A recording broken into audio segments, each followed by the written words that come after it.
The wind howled across the icy plains of Varela, a frozen planet far from Earth.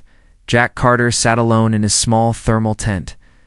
Wrapped in 3 layers of clothing, his hands held a hot metal cup filled with thick tea, steaming in the cold air. He was a human explorer, sent to this planet to scan for rare energy crystals. But so far, all he had found was snow, ice, and silence. He looked at the small heater beside him, watching its orange light flicker weakly. The temperature outside was -60. And even inside the tent, it felt like death. Jack was used to being alone on missions. But tonight, something felt different. He couldn't explain why, but his gut was tight. Like danger was nearby, then he heard it, a soft sound, like snow. Crunching at first, he thought it was the wind again. But the sound came again closer. Jack stood up quickly. Grabbing the scanner from his table, he opened the tent flap just a little and peeked out. It froze there, standing in the storm. It was a figure, not human.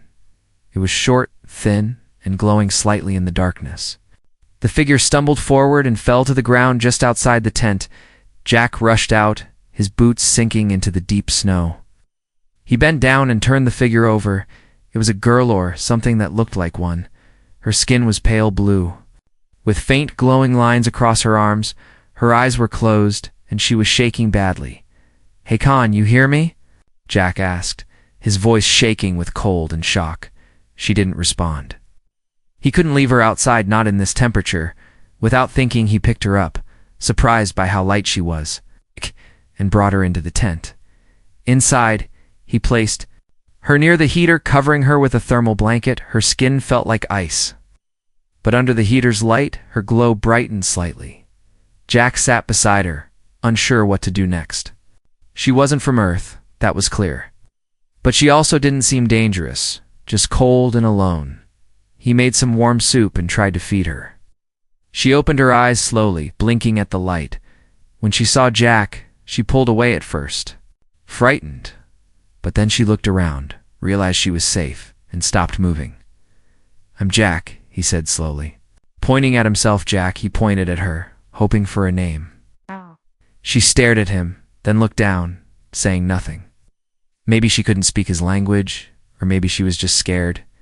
Jack gave her a cup of tea, and after a moment, she took it. Her hands were shaking, but she managed to sip it. Her eyes met his again, large. Glowing and full of confusion, she seemed young, but not a child, and her expression wasn't angry or wild, just tired. That night, Jack lay in a sleeping bag while she sat near the heater. She didn't sleep, she just sat there, watching the tent walls like a guard. Jack tried to close his eyes, but something kept him awake. He sat up and whispered, "Why?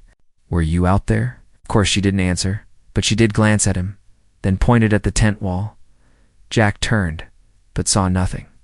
Just the wind blowing snow against the thin fabric. Suddenly she stood and walked to the corner of the tent. She crouched and touched the ground. Jack got up and moved beside her. "What is it?" he asked. She looked at him, then at the wall again.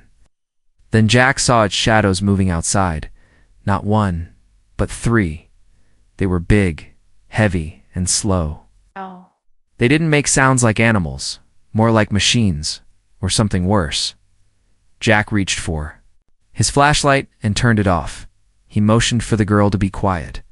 She was already silent, staring at the wall with glowing eyes. The shadows passed by the tent slowly, and then disappeared. For 5 minutes, they sat frozen in silence. Then Jack let out a breath. He looked at her again, heart racing. "You weren't lost, were you?" he asked softly. "You were running." She didn't answer, but her body relaxed just a little. As if she understood and agreed, Jack lay back down, but he didn't sleep. Not with her sitting awake, still watching. And not with those creatures outside. Something told him this planet had secrets. And now he was part of them. When morning came, Jack woke up to find her standing over him. She was holding his survival knife. But she wasn't pointing it at him. She was pointing it at the door. Jack followed her gaze, outside the shadows. "We're back." The blade shimmered in her hand. The alien girl stood still. Her body between Jack and the tent entrance. She wasn't breathing fast. She wasn't scared. She was calm, focused, steady. Jack didn't move. He watched her closely. body tense. Was she protecting him more? Was he the threat now? Outside, the shadows passed slowly, circling the tent like wolves in the snow. Jack crawled quietly toward his scanner and activated silent mode. The screen flickered, then showed life forms, 3 of them. Large, slow-moving, and hot.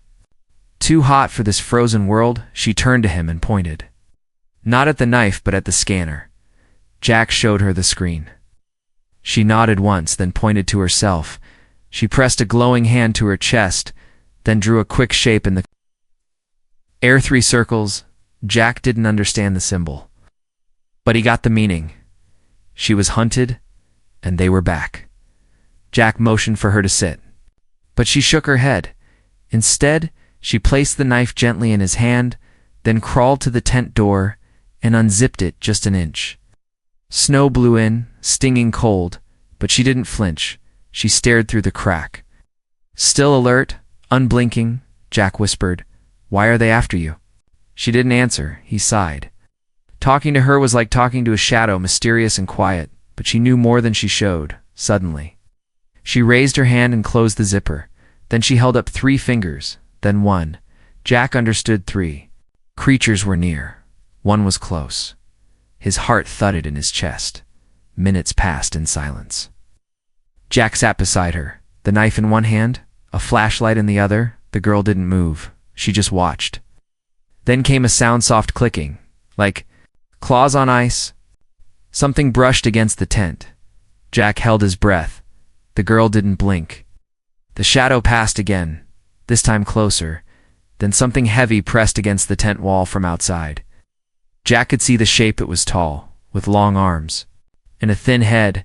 The thing sniffed at the tent, its breath steaming through the fabric. Jack raised the knife, but the girl gently pushed his hand down. "No," she whispered, her first word since arriving. He froze, shocked. She could speak. Not well, but enough. She pressed her palm to the wall where the shape had been. Her hand glowed bright blue. A strange hum filled the tent. Outside, the shadow stopped moving, then turned on, walked away. Jack's mouth dropped open. "What did you just do?" he whispered. She sat back, tired, and leaned against the heater. "Hiding," she said softly, "from them." Jack finally relaxed, his body aching with tension. The girl wrapped the blanket tighter around herself. But again she didn't sleep. She just watched. Always watching. The next day, Jack tried to talk to her. He used drawings, hand signs, and simple words. Slowly, she began to understand. She pointed to herself and said a sound that was hard to say. "Riva." That was her name, he guessed. She pointed to the heater and smiled. "Warm," she said. Jack laughed. "Yeah, warm," he repeated. Then she pointed to the outside and said one word that made his blood run cold. "Hunters." Jack nodded slowly. He asked with signs, "Why are they hunting you?" She touched her chest again, her skin glowing slightly, different. She whispered, "Last." The word echoed in Jack's mind. Last. Was she the last of her kind? Was that why she was running? That night, Jack scanned the area again. The hunters were gone, for now, but he had a feeling they would return. Riva sat beside him, staring at the heater. She reached out and touched his hand, just for a second. "Safe?" she asked. Jack looked into her glowing eyes. "Not yet," he said, "but I'll try." They ate quietly, and Riva seemed more calm, but still, she refused to sleep. She watched every flicker of shadow, every sound in the wind. Jack lay down, exhausted, but kept one eye open. He didn't fully trust her, not yet. But something inside him said she wasn't the danger. She was the warning, and he knew one thing for sure. If the hunters came again, Riva wouldn't run. She would fight. The storm had passed, but the silence that followed felt heavy. Jack stood outside the tent, staring at the white horizon. No wind, no sounds. Just ice in every direction. Riva stood beside him, quiet as always, her pale blue skin glowing faintly. In the morning light, he reached into his jacket and pulled out a small scanning device. Just another scan, just another blank result, nothing but frozen ground. But when he looked at Riva, something strange caught his eye. There on her neck, just below her collar, lines of glowing blue light moved under her skin, like rivers of light alive, shifting slowly. They weren't tattoos, they weren't wounds. It was something else, Riva, he said, pointing at the glow. What is that? She looked at him, then at her own arm. She pulled back her sleeve, more lines glowing softly. Then she placed Jack's scanner against her wrist. The screen lit up instantly. Coordinates appeared, directions he'd never seen before. They pointed north, deep into the mountains. The scanner buzzed, energy source detected, but there was no source near them. The signal was inside her.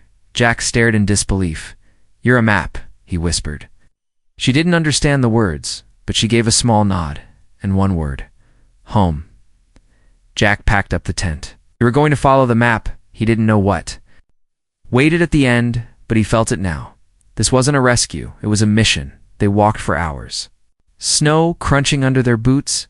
Riva didn't speak, but she pointed often, changing their path. Jack noticed something else. The cold didn't hurt her.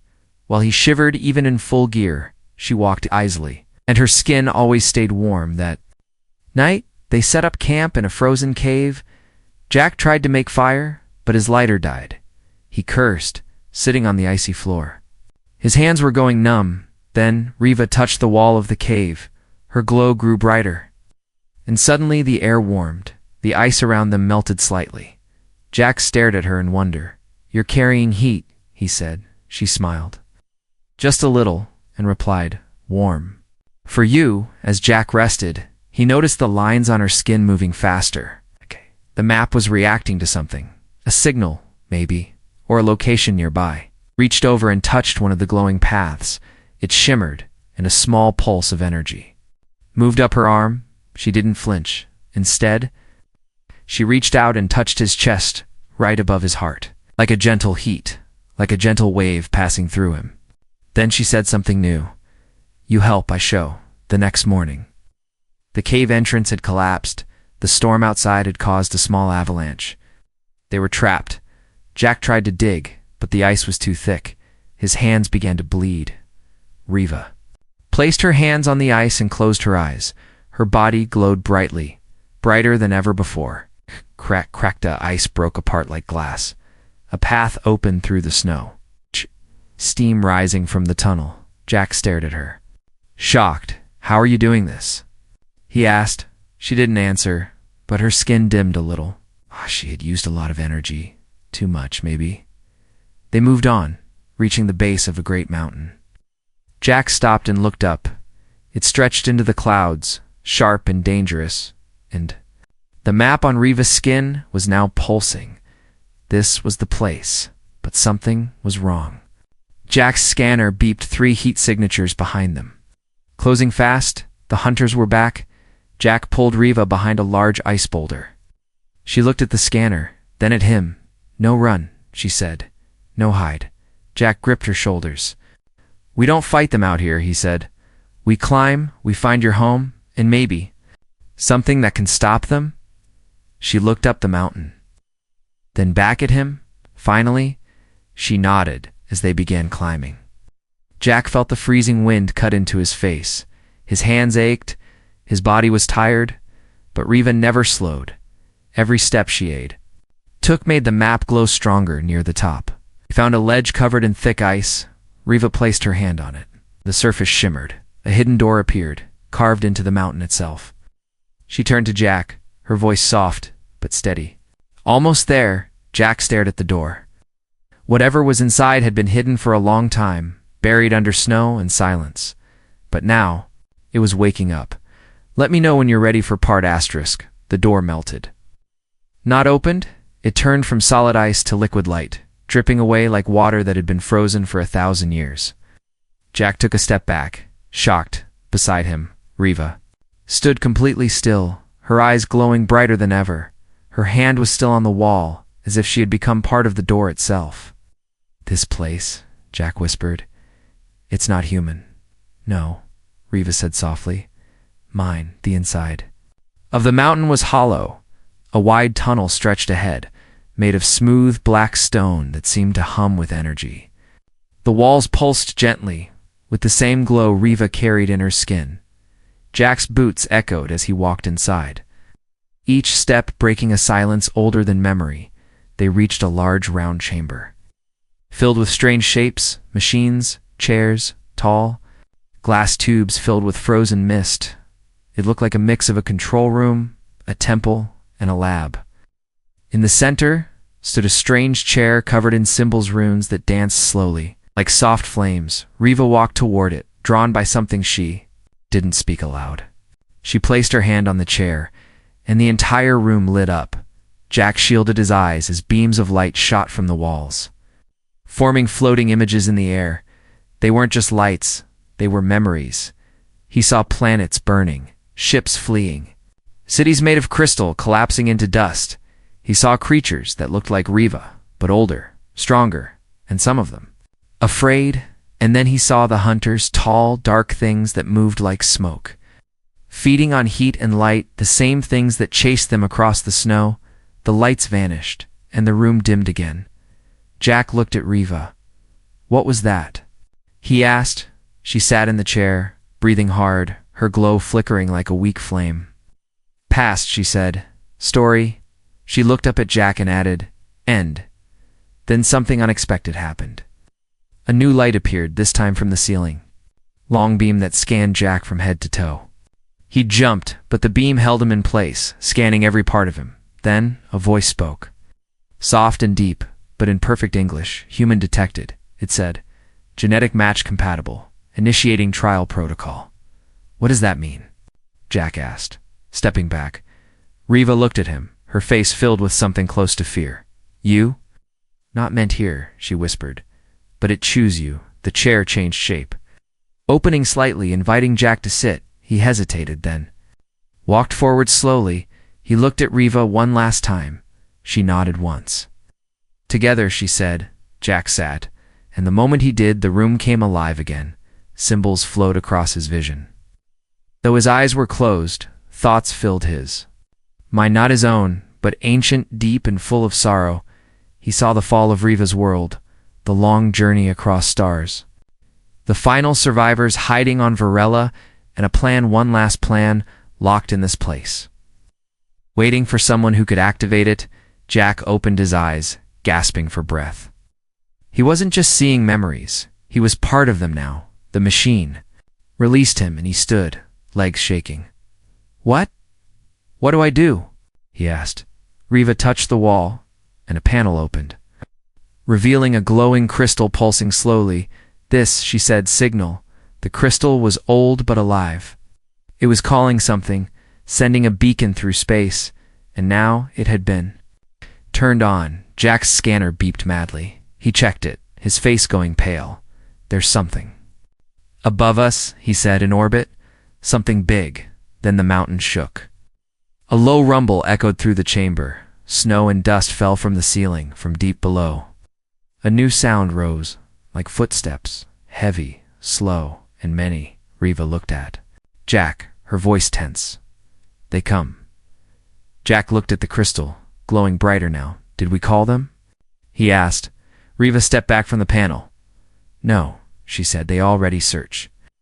The chamber began to close, the walls folding inward. Riva grabbed the crystal and handed it to Jack. "Run," she said. "You carry now." Jack held the warm crystal, its light flowing into his palm like fire. He didn't understand everything, but he understood one thing. This wasn't just her story anymore. It was his too. As they ran through the tunnel, the sound behind them grew louder. The hunters had found the signal, and now they had found the ones who lit it. The snow didn't fall, it screamed. It flew sideways in the wind, tearing across Jack's face like knives. He held the glowing crystal close to his chest. Wrapped in his coat, behind him, the mountain rumbled as if it were alive and angry. Riva ran beside him, her body flickering like a dying flame. She had used too much energy. Again, but she didn't stop. She kept looking behind them. At the dark shapes chasing through the storm, the hunters were no longer hiding. They were hunting in the open, and faster than before. Jack didn't ask if they'd make it. He just ran. They found a small cave, barely big enough to crawl inside. Once hidden, they pressed close together, sharing what little warmth they had. The glow from the crystal lit the cave walls with soft light. Jack caught his breath and looked at Riva. Her skin had gone pale, almost gray. Her eyes were dim, her voice weak. "No more run," she said. "No more hide." Jack pulled out a protein bar and handed it to her. She shook her head. "Not food I need," she whispered. Then she pointed at his chest. Heat. Without asking, she leaned against him. Her forehead on his shoulder. Jack felt her body absorb his warmth. He didn't care. He just wanted her to stay alive. "Why are they after you?" he asked. "Why are they afraid of that crystal?" Riva looked up slowly, and for the first time, she didn't answer with short words. She told a story, simple but heavy. "A long time ago," she began, "my people keep balance, not fight. We guard heat, light, energy, all things that give life, but others came." She paused, her breath shaky. "They eat warmth, drink light, destroy balance." She touched the crystal. "This weapon, Jack's." Eyes widened. "That little thing is a weapon." She shook her head. "No, not to kill." She touched his chest again. "To wake?" Jack was confused. "To wake what?" Riva stared into the crystal. Something old, something deep, something sleeping. Then she whispered, "They made us forget. They made us weak. The wind outside died suddenly, too suddenly." Jack peeked through the cave entrance. Nothing. No sound, no wind, no movement, just white snow and silence. That's when he realized silence meant danger. A shape moved slowly through the snow, tall, thin, arms too long, head like a twisted blade, one of the hunters. It didn't look like it walked, more like it floated. It stopped near the cave, sniffed the air, then looked right at them. Jack raised the crystal like a shield. It glowed bright, and the creature screeched, not in fear, but in rage. It charged. Riva stood, weak as she was, placed her hands on Jack's shoulders. Her glow spread to him. He felt heat surge through his blood. His eyes burned, his skin tingled, and the crystal pulsed in his hand like it recognized him now. Jack stepped out of the cave, raised the crystal high. A beam of pure light shot from it. Hitting the creature, the snow exploded, and the creature was thrown backward, screaming as it burned into the ice. Jack stared at his hand, shaking. "I didn't know I could do that," Riva smiled faintly. "You learned they moved again." Following the signal from the crystal, it led them through the snow, across frozen rivers, into an ancient valley filled with strange stone pillars. Each pillar had the same symbols Jack saw on the mountain, and in the center an open gate, a doorway to something even older than the tower. The crystal pulsed faster, guiding them inside. It was warm, strangely warm. The walls were smooth and curved like bone, not metal. This place wasn't built by machines. It was grown. At the center of the chamber was a large pod sealed, glowing faintly. Riva placed her hand on it. "This is where it sleeps," she whispered. "Our last light." Jack felt the crystal shake in his hand. A deep voice filled the chamber, but it wasn't a sound. It was inside his mind. "One who carries fire," it said. "One who is not born of us, but chosen. Are you ready to burn?" Jack looked at Riva.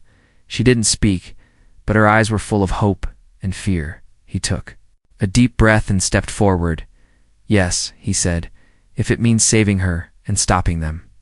I'm ready." The pod began to open, and the war that had been sleeping finally began to wake.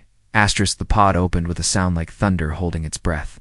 Inside was no weapon, no machine. It was a being ancient, asleep, and burning with light. It looked like Riva, but older, taller. Wrapped in glowing lines that pulsed like a heartbeat, Jack stared in awe, feeling the heat pour from it. It wasn't just alive, it was fire. The crystal in his hand grew too hot to hold. He dropped it, but it hovered in the air, spinning slowly. Then the voice returned, low and deep, not from the pod, but from everywhere. "You are the spark," it said, "but the flame must be chosen." Jack looked at Riva. She was shaking, barely standing, her skin flickering like a candle in the wind. The climb, the cold, the crystallite had drained her. She leaned against the wall, eyes half closed. "I can't." She whispered, "I'm too weak." "No," Jack said, moving to catch her. "You've come too far. We both have. She touched his chest, her hand warm. You, human, not meant for this. But you carry light. Then the being inside the pod finally spoke, not with words, but with thought, to burn the last fire. A choice must be made. One must give all, so the many may live. Jack looked at Riva, and she looked back, knowing exactly what it meant. She was dying, but she wanted to be the one to give everything. The last of her kind, lighting the final flame. No, Jack said firmly, there's another way. He looked around the chamber, at the walls of light, the flowing energy, the floating crystal. Everything here responded to heat, to life. And Jack still had one thing the machines didn't: his own fire. He pulled open his coat and ripped off the heat packs lining his shirt. He dug through his bag, pulling wires, tools, batteries, anything warm, anything human. He plugged them into the walls, to the chamber's systems, into the pod itself. Riva's eyes widened. What are you doing? I'm not letting you die, he said. You've been alone too long. You don't have to end it here. The crystal glowed brighter as the power surged. The chamber responded to Jack's effort, his heat, his life force, his refusal to let her go. Even the ancient being inside the pod stirred and opened its eyes fully. This is different, the voice said, surprised. A fire not born, but built. Jack fell to his knees, breathing hard. His hands were shaking, his skin red from the energy flow, but he smiled, weak but alive. Yeah, he said, that's how we do it. Riva knelt beside him, her hand over his. Her glow returned slowly, gently. She didn't take his warmth this time. She shared hers back, together. Their light filled the chamber. The pod opened fully, and the being inside stepped out, its body made a flame in memory. It looked at Jack and Riva and nodded once, then let the last fire burn, not as death, but as rebirth, outside. The storm returned, but it wasn't natural. It was the hunters. They came in hundreds now, black shapes racing across the ice. The beacon had worked too well. They were coming to crush the light one final time. The being of fire stepped into the doorway of the chamber, raised its arms, and the valley shook. Pillars of light shot into the sky, forming a dome above them. Inside the dome, there was warmth, protection, life. Outside it only cold and death, but the barrier was failing. Jack and Riva stood beside the being, feeding it all they had. Jack opened his last survival pack, poured the chemical heat into the chamber's heart. Riva pressed both hands to the crystal, her voice trembling. Let this be enough. The final moment came. The hunters reached the edge of the barrier. Their claws slashed at the light, their mouths opened, hungry for heat, and then light exploded. Not just from the pod, from the ground, the sky, the very air. A blast of warmth spread for miles, burning the hunters to ash in seconds. Not a weapon of war, but a wave of life too strong for death to touch. Jack lay on the floor, eyes closed. He was cold but breathing. Riva was beside him, holding his hand. Tears ran down her glowing cheeks. You saved me, she whispered. Not just me, all. He smiled faintly. I told you. The last fire hadn't ended in sacrifice. It had become something new, not the end of a people, but the beginning of something they had never known: hope. The fire faded, but the warmth stayed. The snow stopped falling, but the sky still glowed. Everything was quiet, and for the first time since she'd met him, Riva was afraid of silence. Jack wasn't moving. His body lay beside the crystal chamber, skin pale, eyes closed, no sound, no breath. Riva knelt beside him, tears slipping down her glowing cheeks. She shook him, whispered his name, placed his hand against her chest. Still nothing. She had known this might happen. He had given too much. Humans weren't built for this kind of light, this kind of fire. You saved me, she whispered. You saved all. She pressed her forehead to his. Now, let me give it back. She closed her eyes and reached deep inside her own energy, the last pieces of warmth still left in her body. She pushed it into him, light flowing from her hands into his chest, not to take his heat this time, but to give him hers. And then his fingers twitched. A breath escaped his lips. slow and shaky, then another. His eyes opened, just a little, and he smiled weakly. You crying? He joked softly. Riva laughed through her tears. You stubborn, she whispered. You human? Jack sat up slowly, groaning. His body felt like stone. But he was alive, and around them the world had changed. The dome of light still held strong above the valley, and inside it, green plants had started to grow, small ones, poking through snow that had melted to water. The fire hadn't just destroyed, it had healed. Jack stood with Riva's help and looked around. What now? He asked. Where do we go from here? She pointed toward the sky. The clouds had parted just a little. And behind them stars, so many stars. We send message, she said. Not a cry for help, a promise. She brought him to a new room in the chamber one, filled with old machines. Jack connected his communicator to one of them, and the crystal responded. The machine came to life, displaying galaxies, routes, signals. It was a network, old but still working.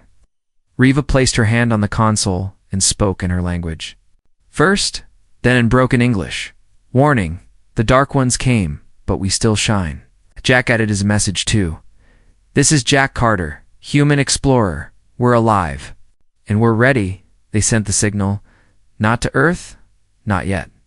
But to anyone still listening out there, anyone who remembered the light, anyone who could join them in building something new. Days passed, they stayed in the valley, where warmth had returned. The crystal dome kept the cold away, and more plants began to grow. Bird-like creatures returned. And water flowed down the rocks again. Jack repaired what he could. Built a small shelter using pieces of his old tent and alien tech. He even made Riva a bed, though she still liked sitting near the fire more. One evening, as stars sparkled above them, she asked, Why help me? Jack looked at her quiet for a moment. Because you helped me first, he said. You warned me, protected me, watched over me. He smiled. And because I don't like watching good people die. She leaned her head on his shoulder. Not people, she said softly. Jack shrugged. Close enough. And then his scanner beeped. A signal, not from Earth, but from another world. A voice in a new language but filled with joy. They weren't alone anymore. The galaxy had heard them. And someone was answering. Final moments. They stood together at the edge of the valley. A human and an alien, no longer enemies, no longer strangers, but something new. Not just survivors, builders, protectors, friends. She had once thought warmth was just a tool to survive the cold, but Jack had shown her it was more than that. Warmth was trust and loyalty and care. Warmth was human, and now their fire would light the stars.